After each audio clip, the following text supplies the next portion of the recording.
Assalamualaikum warahmatullahi wabarakatuh. Salam sejahtera untuk kita semua.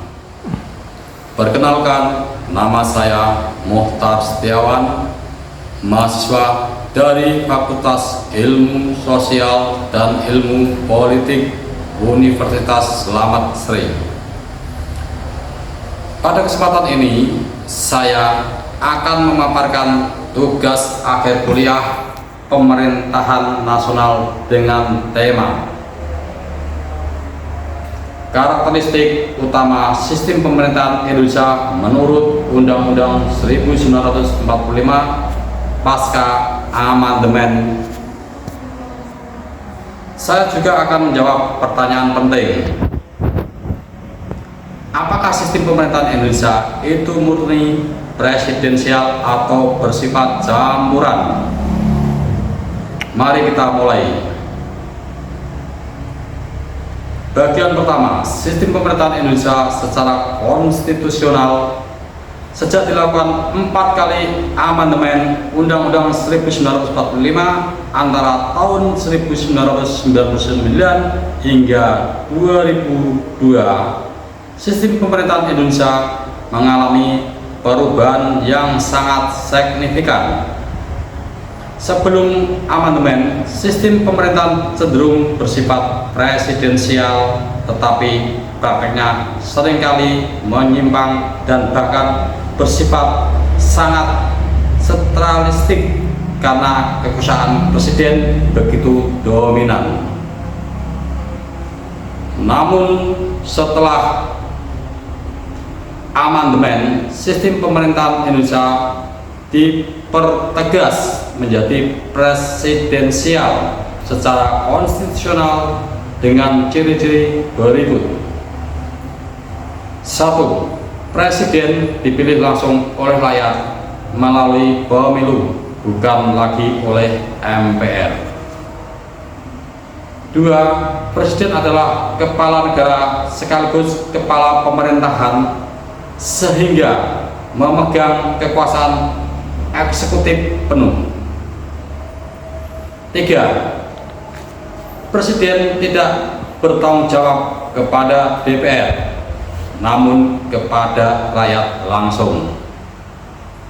4. Masa jabatan presiden dibatasi maksimal 2 periode, masing-masing selama 5 tahun.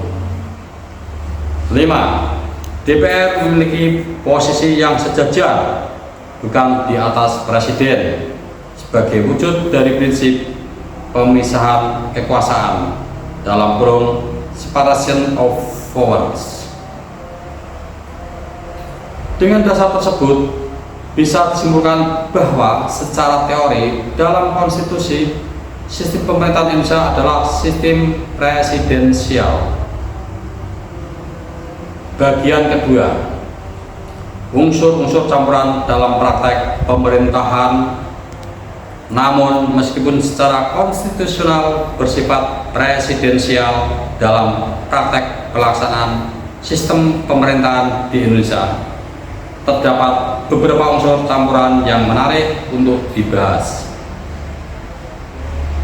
Pertama, dalam proses pembuatan undang-undang, presiden tidak hanya menjalankan tetapi juga ikut terlibat aktif bersama DPR dalam proses legislasi. Kedua, meskipun presiden tidak bisa dijatuhkan oleh DPR seperti dalam sistem parlementer, namun DPR tetap memiliki kewenangan untuk mengawasi, bahkan memakzulkan presiden jika terbukti melanggar hukum.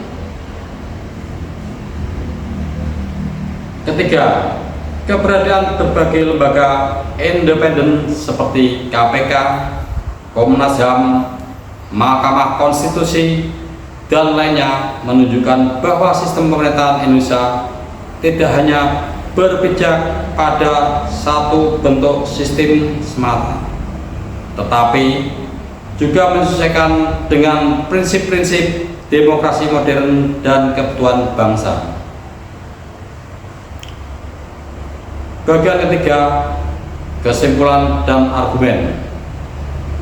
Berdasarkan uraian tersebut, saya menyimpulkan bahwa sistem pemerintahan Indonesia pasca amandemen Undang-Undang Dasar 1945 adalah sistem presidensial secara konstitusional, namun dalam prakteknya terdapat unsur-unsur campuran atau modifikasi.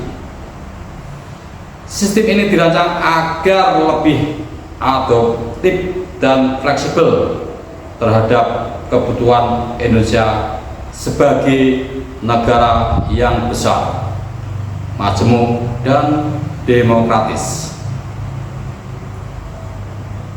Presidensialisme di Indonesia tidaklah murni dalam arti textbook seperti di Amerika Serikat, tetapi telah disesuaikan dengan konteks sosial, politik, dan sejarah bangsa Indonesia sendiri. Dengan demikian, bisa kita katakan bahwa sistem pemerintahan Indonesia merupakan bentuk presidensial khas Indonesia yang menyeimbangkan kekuasaan, mendorong akuntabilitas, dan menjaga stabilitas pemerintahan. Demikian pemaparan dari saya. Semoga penjelasan ini dapat memberikan pemahaman yang lebih dalam mengenai sistem pemerintahan negara kita. Terima kasih atas perhatiannya. Wassalamualaikum warahmatullahi wabarakatuh. Salam sejahtera dan sampai jumpa. Terima kasih.